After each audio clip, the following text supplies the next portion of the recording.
Wow. Welcome back to another video brought to you by your literary Fero. Man, just like Coach Prime said at the end of the game, he was speechless, and I'm speechless. This is the first game that I've seen Colorado look competent and completely complimentary. Was it a perfect game? No, there's no such thing as a perfect game. There are going to be mistakes that are made. But this, to me, I mean, if you want to look at the collective win streak that happened last year when they won their first three games, I guess the emotional, I don't know, the emotional traction that took on fans. I guess you can say that was the biggest moment of Coach Prime's tenure, of his short tenure here at Colorado. But in terms of the biggest game or the biggest win, and in terms of how they looked when they won, I could make the solid argument that this game against University of Central Florida was the biggest game and the biggest win for Coach Prime since he's arrived at Colorado. Because you can't use the 3-game winning streak of last year, because that's not fair. It's 3-1. But out of those 3 wins they had, which one game did they look good? I mean, they won those games, and we were just happy that they won because they were coming off of the last year's team was 1-11. So anything, the bar was pretty low. You didn't really have to do much to improve off of a 1-11 record. So I guess even the first win was big. I think the first win, we didn't really care about how they looked. We just wanted them to look better than a 1-11 team. And if you're winning games, then you're automatically put in a position or put in a state to say that you are better than that 1-11 team. But in terms of progression, this is what I wanted to see. Earlier, before the season started, we all were, anyone who's a fan of Colorado, or anyone who's an avid follower of Colorado and Prime, you wanted to see, the big question was, how are they going to look next year? How are they going to look moving into the Big 12? With all the transfers coming in through the portal, how are they going to look? And for the first time, it took 4 games. It took 4. No, they're 4-1. They were 3-1. They're 4-1. So it took 5 games. Excuse me. It took the 5th game of the season for us to see the progress that Coach Prime has made in Colorado. Now, this has not all been all Coach Prime either. I want to thank every critic that's been out there. I want to thank the Jason Whitlocks, the people who you guys call haters. Thank them, because I told you guys before on a video that I made early last year, I said that we have to look at disappointments in life and find a way to channel that disappointment and place it on a track that says blessing, or on a track that says this is going to help me improve. Every critique or everything that's perceived as hate is usually a tool or an apparatus used to carve out a niche of progress. Let me explain what I mean. When Coach Prime initially got to Colorado, he had an agenda. And you guys may think that I'm hating for saying this, but I'm going to say it. And some of you guys know that it's true. His agenda was to highlight his son. His agenda was to also highlight Shedeur. I mean, not Shedeur, but Travis Hunter and Shiloh. Shiloh is more by default because that's just his son. But his main objective was to highlight Shedeur and highlight Travis. You say, why? Well, for obvious reasons, Shedeur is his son. He's been coaching Shedeur since he was a little kid. And Shedeur is good. He wants to highlight Travis because Travis was his project. This is the player that he flipped. A 5-star recruit that flipped, turned down all D1 offers, and chose to go to an HBCU at Jackson State. So here's my pet project. And I'm going to show the world what I can do with my project. A player who played my position and goes both ways. Okay? That was his objective.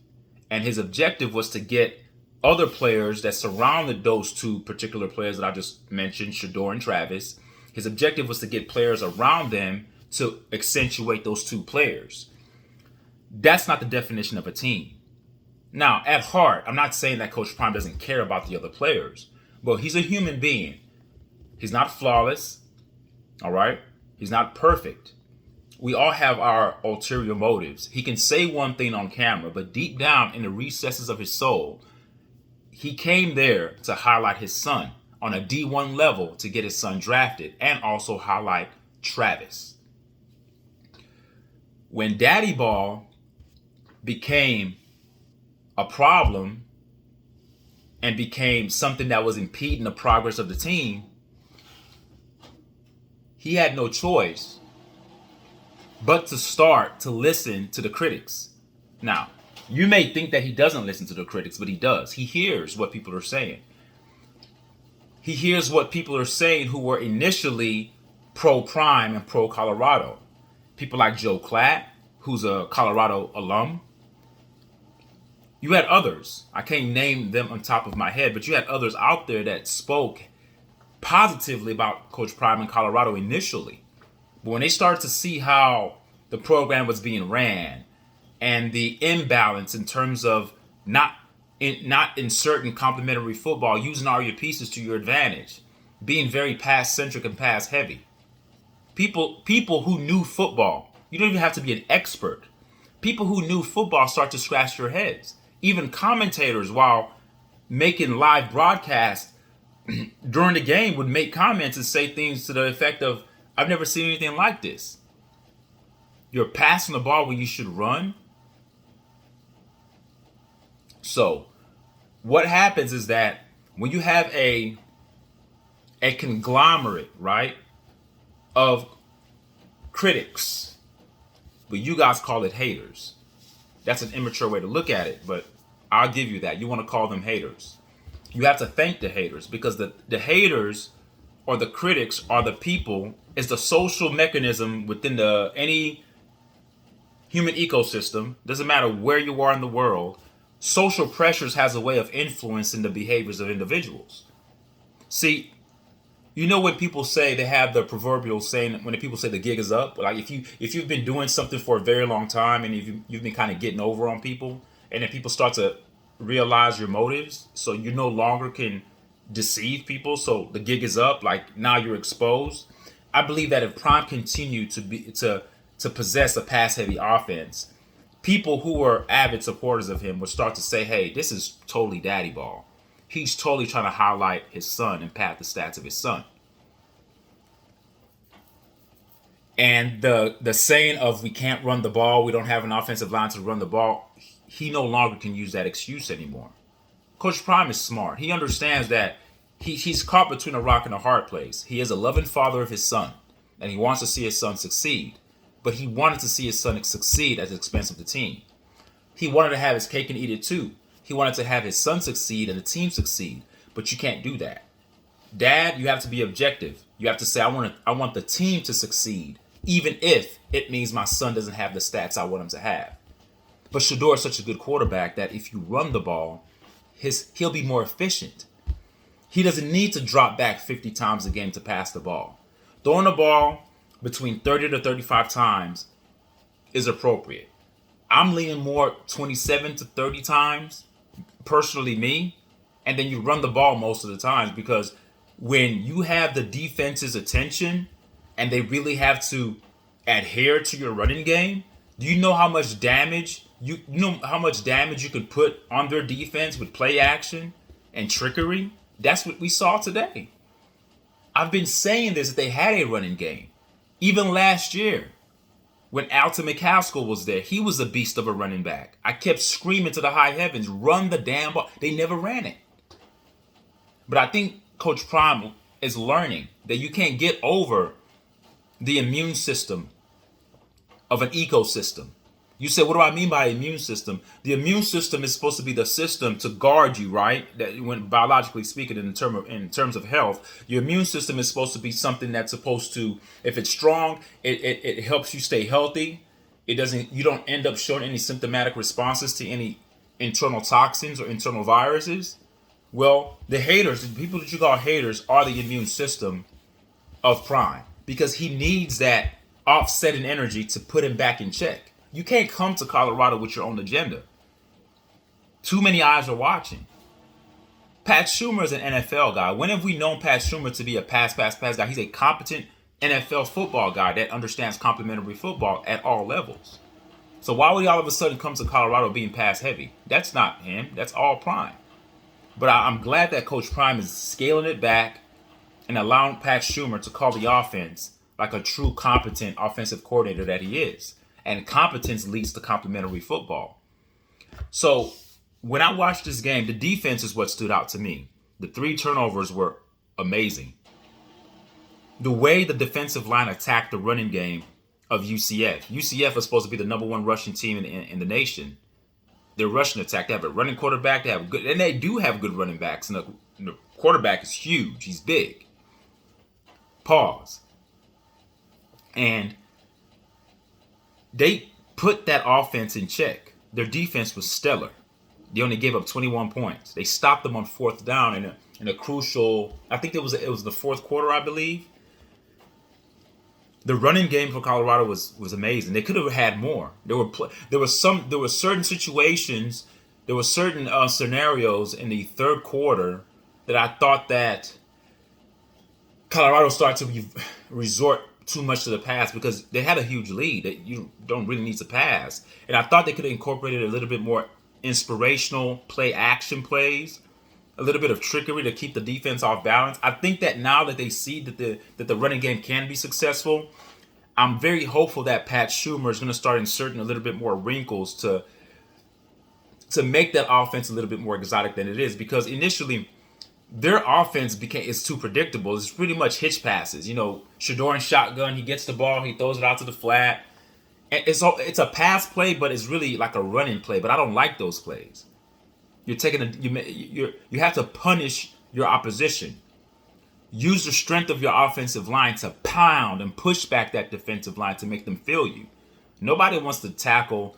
I forgot the guy's name that had the hamstring injury. The running back for Colorado. What's his name? Wesley? No, I forgot his name. But that guy's, like I said, he's a bowling ball with legs. Who wants to tackle him? 4 quarters of him running into you, I don't think you want to see him. This was the best game that I've seen. And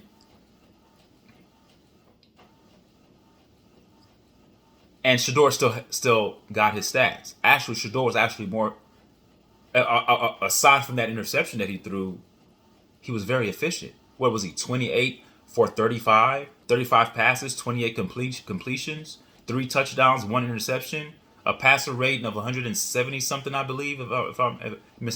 Correct me if I'm wrong. I could be wrong. I mean, how can you dispute that? I've always said that. He's a good enough quarterback where he doesn't need to abandon the run. Actually, abandoning the run came at a detriment to Shedeur. It made his life hell because he kept on being beat up. Defensive linemen knew what they were going to do. When you become predictable, I've said this over and over and over again. When you are predictable, it makes it easy for the defense to destroy you. They destroy you. So this is a very good game. And also, I don't want you guys to marginalize or undermine the psychological impact that this win is going to have on that team. The reason why I'm saying this is because when you win and play complementary football, everyone's happy. It's not one-sided.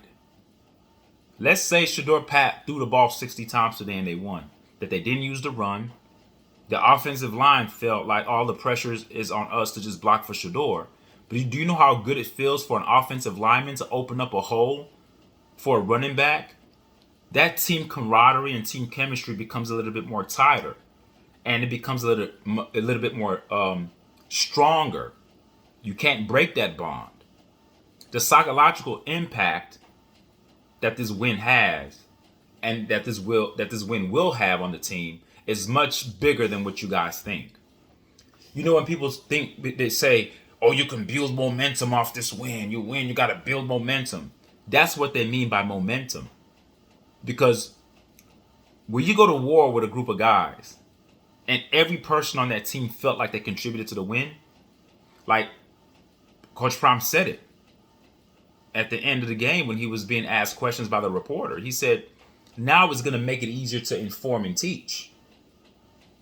Because now they see what could be, what can be. And to me, this is just a small sample size of how good this team can be.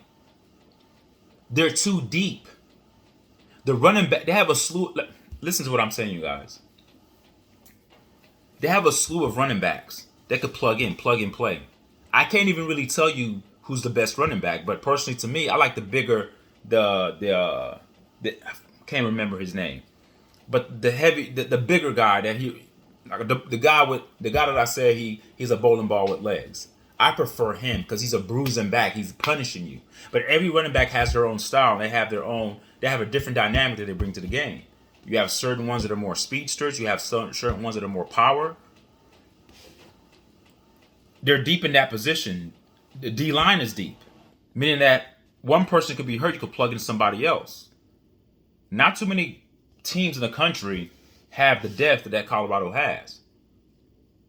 And Colorado has one of the best quarterbacks in the nation, arguably.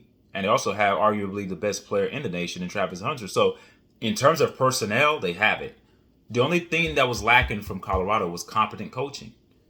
And it had nothing to do with the offensive coordinator or the defensive coordinator. It had everything to do with Prime. Prime had to let it go. And you guys say, no, I'm trying to tell you guys, he came in with a motive and an agenda. His son dominated the HBCUs. So I'm going to bring my son from HBCU. That was always the plan, folks. His plan was never to stay in HBCU. He's always had a plan. The plan was to get his son to the NFL. So, yeah, I'm winning championships at Jackson State. I'm going to do what I have to do to win championships. I'm going to be balanced. I'm going to run the ball. But when I bring my son to D1, I have to showcase my son's talent. I'm going to compromise the run to showcase my son's talent. But he's starting to see that that's not going to work. Your whole football program can't be predicated on the offensive line protecting my son. No. How about the offensive line blocking to open up holes for those awesome and great talented running backs that you have, which will inevitably allow your son to have an easier day at the office, meaning that he's going to get hit less. All right. He's going to be standing He's going to be standing upright. His numbers are going to be a little bit more efficient than it would be if he was running around scrambling for his life. And everyone's happy. Everyone ate. So this week, when they fly back to Colorado, this week of practice and preparation for their next game is going to be much better. More people are going to be bought in. You see, winning it is infectious. It's addictive when you do it in a fashion that's complimentary. If you win selfishly, you have resentment because success is sort of like a deodorant to the stench. The stench is still there, but what you're doing, you're masking the stench. When you have a divided locker room, that's emblematic and symbolic of the stench.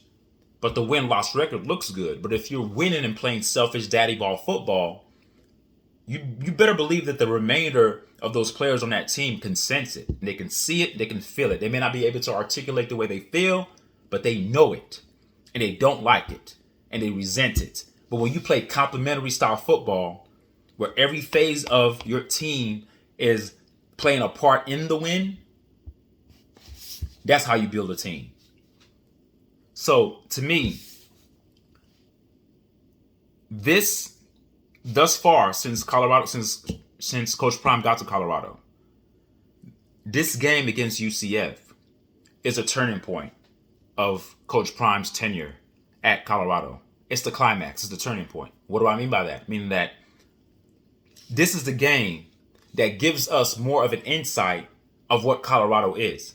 I've told you guys before, Colorado has always been a running team because of their personnel. They had the running backs and they had the line to do it. They just didn't do it. So what they did, they had a running football team that tried to mask itself as a passing football team. And when you do that, you're going to have a lot of problems. You have to adjust your objective and adjust your methodology of attacking the defense based on looking at your personnel. If your personnel screams running backs, then you have to oblige and do what your team has. Whatever's in you got to use what's in your toolbox. Whatever's in your toolbox, you have to use what's in your toolbox. You may not have certain things in your toolbox. You have to live with that. So it shouldn't have taken a season and almost a season and a half for people to open their eyes, but this is what Colorado football is supposed to look like.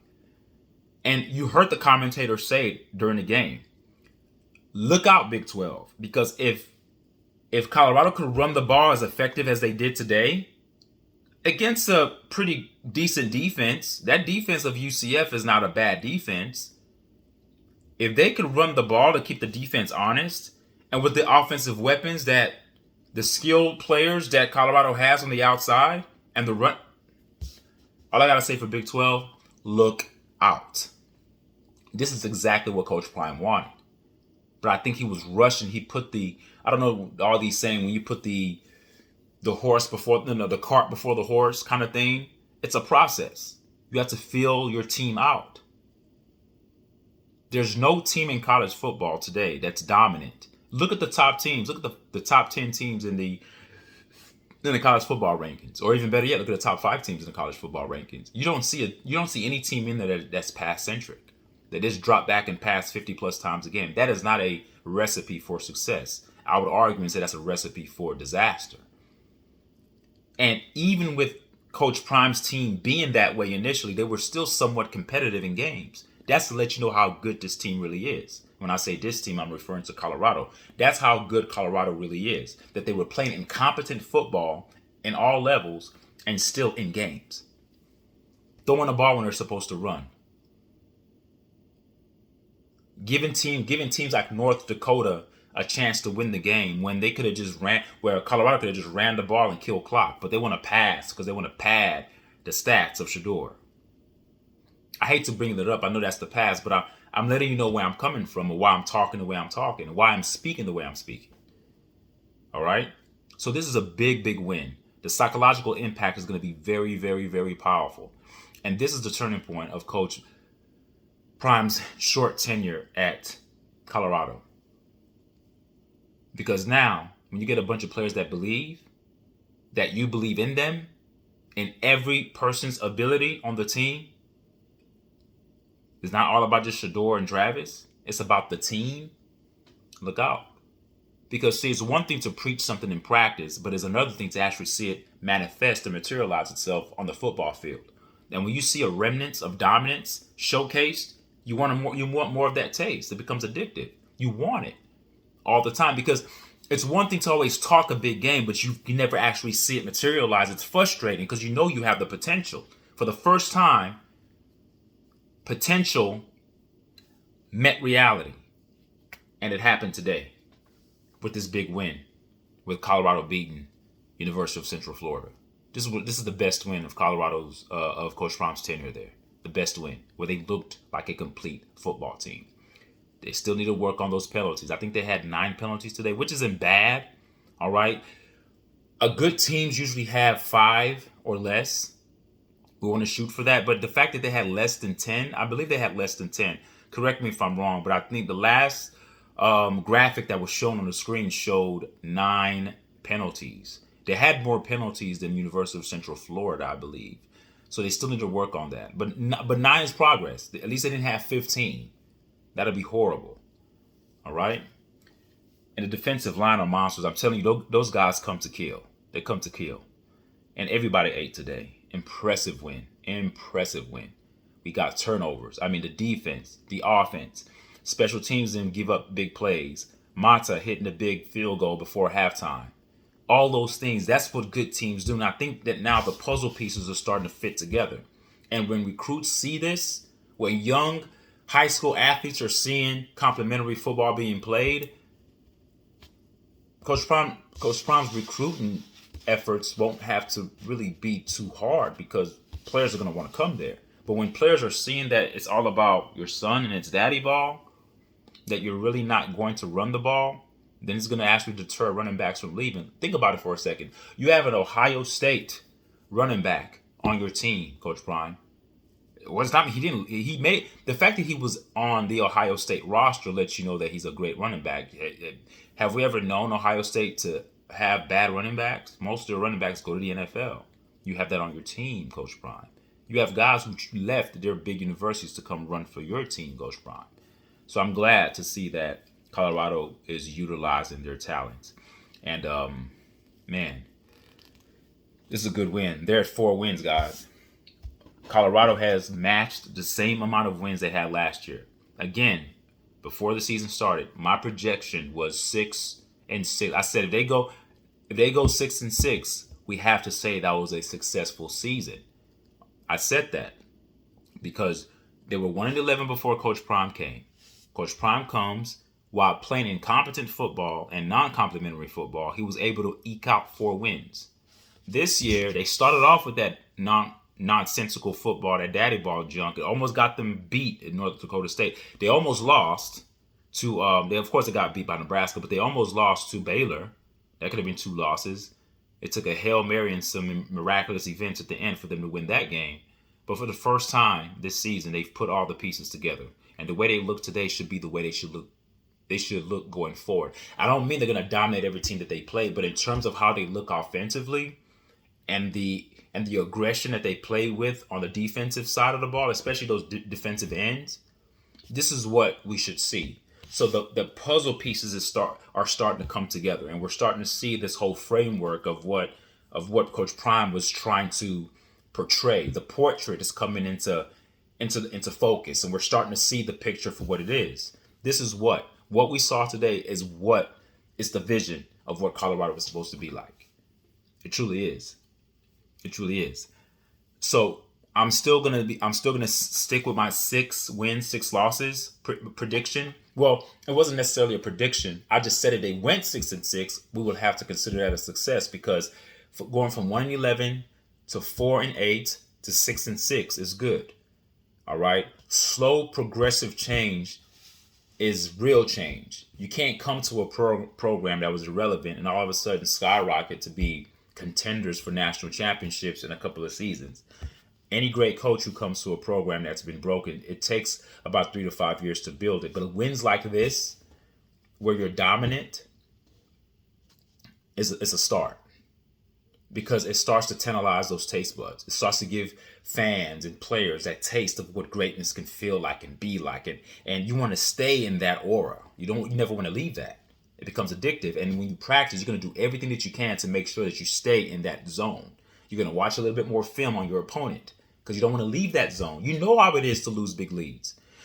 Remember, I told you guys before, every loss that Colorado has had, every defeat, every shameful moment, every blown lead, the players who remain, a lot of players left, but the players who are still there, they've tasted that. Now that they've tasted this today, they don't want to go back there. And because the whole world has seen complimentary football for the first time, even though we saw it a little bit last game, they did run the ball a little bit more, but for the first time, it was complimentary football that was actually effective. When I say complimentary, I mean the mixture of the run and pass. And the running game, actually you running the ball intentionally and designing run plays that with intentionality, not just running it up the gut to say, hey, we ran it. See, they're proving the point. We can't run the ball. No, you have to run the ball with the intention of gaining yards.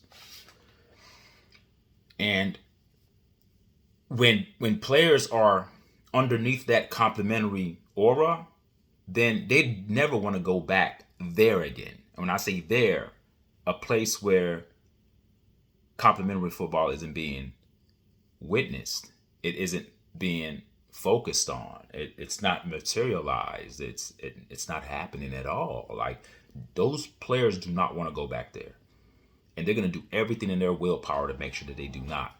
Coach Prime's coaching job has become a little bit easier now, because as he said, now they're going to listen. Now they're going to start listening. He's very proud of him, because this is what Coach Prime envisioned. But it took a bit of humble pie. You guys call it hate, but I call it a needed ingredient to put people back in focus. We should never get upset at naysayers. We should embrace the critique, or what you guys like to call the hate. And some people have called me a hater, but it's okay. You have to embrace opposing views, because that's what helps you balance. If everybody was overwhelmingly on Coach Prime's side, then there'll be no room for him to self-assess or self-reflect on some of the things that he's doing. He has to admit, when I first got here, I thought I could just air the ball out with my son and showcase my son's skills. You can't do that in Power 5A conference football. You can't do that. Teams will eat you alive. This is in Pee Wee football. This is in Little League football. This is not the HBCUs. And even when he was in the HBCUs, he wasn't pass centric like that. If you look at the numbers, he was very balanced there. So I don't know what made him come to college to Power 5 conference football, Power 5A football, to think that he can automatically just turn the switch and just be pass. When you're passing the ball over 80% of the time, or over 75% of the time, let's say for every 4 plays you run, 3 of them are pass, you become a very predictable team. You have to mix it up. So this is great. This is what I love to see. And I'm looking forward to see how they're going to look next game. And if this is what's coming down the turnpike, then good luck, Big 12, because Colorado is going to be a very difficult team to beat. Because it's going to get to a point where you can't say their defense is weak. Their defense is better than average. You can't say that their offense is weak. Their offense is better than average. You can't say that their offensive weapons are weak. Their offensive weapons are actually above average, if not the tops in college football. Their running game, you can't say it's weak. Top. So if you have all these facets of your team in the upper echelons in terms of the ranking systems in college football, then that means that you're going to have a hell of a team. So right now, I believe Colorado is going to win more than 6 games this year. I started off by saying, well, I didn't say they would win 6 games. I said if they won 6 games, that would be a successful season. But I can see them winning more than 6. All right? I can see them winning more than 6. Thank you guys for listening. I'm impressed. But do not marginalize the psychological impact that this win is going to have on the entire Colorado program. The football players, the coaches, everyone's going to sleep better tonight. And people are going to be hyper-focused because you want this. It's like the taste. It's like a drug. They're addicted to success. We've been hearing our names called out a lot. We've been getting all the attention. Everyone talks about Colorado. They sell out. For the first time, the players have tasted victory. This way. They've won before, but they have not won this way. Winning the right way does something. Mark my words. You guys are going to look back at this video and remember what I said. This win is going to propel them into another stratosphere. I'm not saying they're going to go undefeated the whole year, but you're going to see better football out there on the field. Competent football. You won't be scratching your head like, what the hell are they doing? You won't do that anymore. If Colorado loses games, it's going to be because they beat themselves. Teams are not going to just come beat Colorado. Colorado has to beat themselves. Take care of yourself, guys. Peace. To the next one. All right, leave a comment. Tell me what you guys think.